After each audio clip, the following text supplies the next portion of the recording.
Hi guys, welcome to my channel and welcome to this video or this series where I would be talking about or sharing with you Ashtavakra Gita.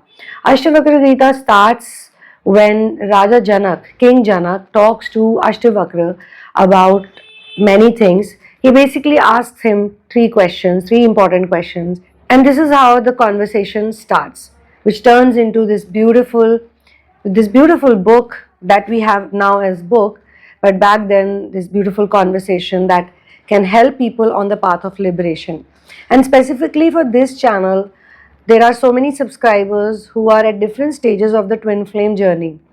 What people are understanding or going through during awakening or testing and crisis or Ranaji's dynamic is absolutely different from what people could be perceiving during surrender, harmony, union, and singularity phases. I feel that this can specifically help a lot of people who are in the final stages of the twin flame journey.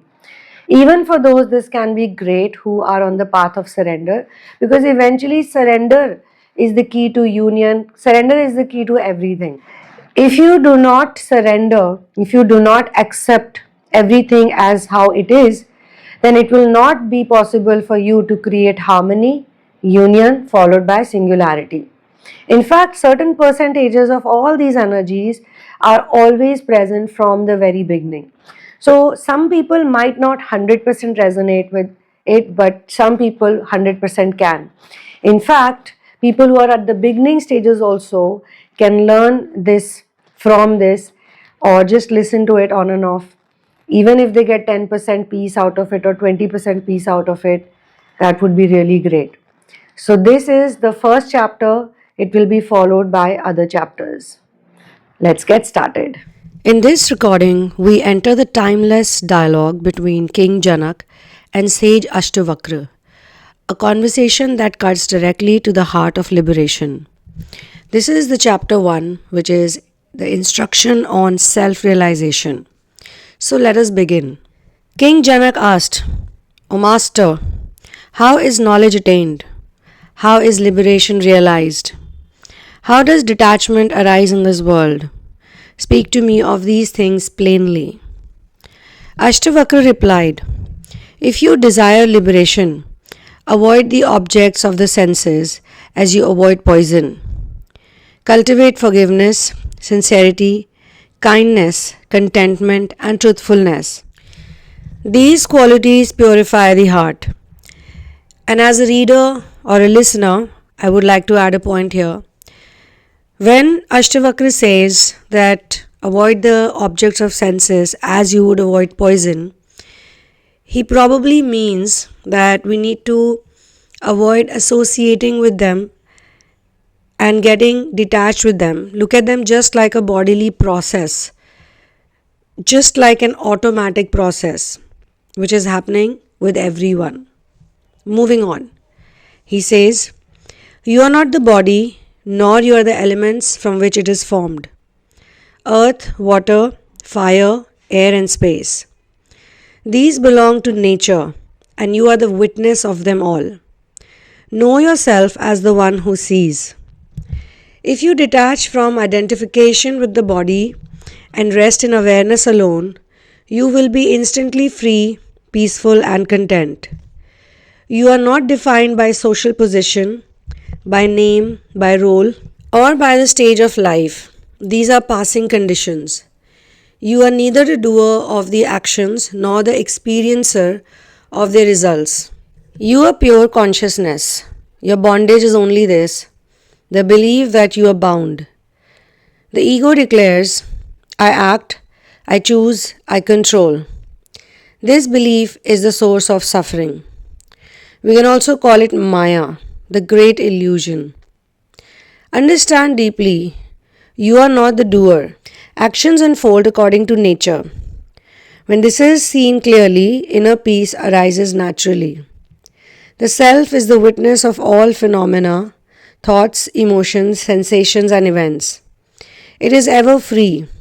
It does not change. It does not come and go. The body ages, the mind fluctuates, emotions rise and fall, but the witness remains the same.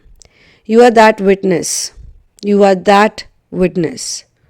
The world appears in you like a reflection in a mirror. The mirror is untouched by what it reflects.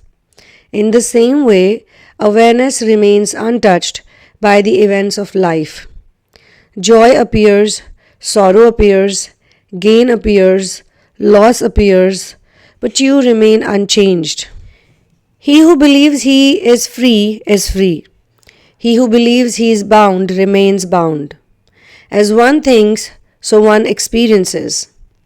Understand this clearly. You are limitless awareness. The universe arises in you like waves arise in the ocean. The waves have no existence separate from water. Likewise, the world has no existence separate from consciousness. See this and rest in peace. You have long been bound by the thought, I am the body. Cut through this illusion with the knowledge, I am awareness itself. You are not confined within skin. You are not limited by time. You are not diminished by experience. You are formless, unattached, self-luminous. Just as space is unaffected by what occurs within it, you are unaffected by what occurs within the body and the mind. Pleasure does not enlarge you. Pain does not reduce you. Praise does not elevate you. Blame does not diminish you. You are beyond all opposites. When desire arises, observe it. When fear arises, observe it. When thought arises, observe it. You are the observer, never the observed. Bondage is attached to appearances. Liberation is recognition of the observer. When you understand that your pure consciousness, beyond change, craving naturally subsides. There is nothing to acquire, there is nothing to reject, there is nothing to renounce outwardly. Only the false identification must fall away. The self is ever present, it does not need to be attained, it is what you are. When ignorance dissolves, the self shines by itself. The universe appears and disappears in awareness, like a dream arises in sleep and dissolves upon waking. The world appears in consciousness and dissolves back into it. You are that consciousness. The wise one sees no separation between self and world. All is one reality, all is the self. When this is known, what remains to fear? What remains to fear? What remains to desire? What remains to pursue? Rest in your true nature. Be still within. Even as life continues outwardly, let the body act, let the mind think, let the world unfold. You remain as the witness, silent, aware, complete. The self is actionless, the self is pure, the self is infinite. You have never been bound, you have never been limited, you have never been separate. This is the highest truth. Understand it deeply, abide as awareness, and be at peace. This concludes chapter 1 of the Ashtavakra Gita, the instruction of self-realization. May this wisdom not remain intellectual, but become lived understanding. If this recording brought clarity or stillness, return to it often.